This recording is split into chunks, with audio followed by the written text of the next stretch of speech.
what would you say is like the biggest thing that you've learned, I guess, traveling like that? If there is one thing, I'm not really sure if that's if you One can thing, narrow it sorry, down like that, but. what do you mean by against travel? Well, for instance, you mentioned that living in a country where you don't really speak the language, it's going to teach you that you can actually solve problems or find solutions to problems in a way where maybe you wouldn't have expected.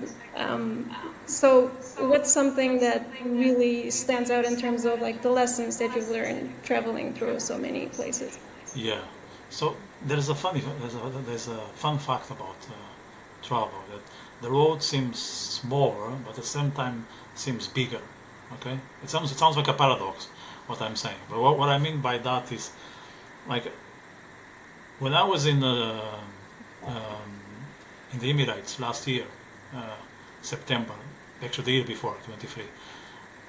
I remember I was having breakfast at the hotel, and most people were either locals or Indians or from Southeast Asia, and they don't drink alcohol and all that, which is fine.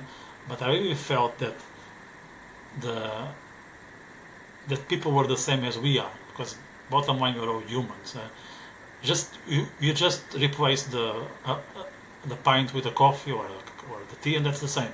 I remember there's this expression in English that they say you're having the last pint before leaving the pub. They say one for the road. Okay, they say that, and they were saying the same with the tea, and I never heard that. Okay, one for the road. You're not drinking alcohol. Why say one for the road? Yeah, for the tea. Why not? But it's the same logic. It's the same logic. People are the same.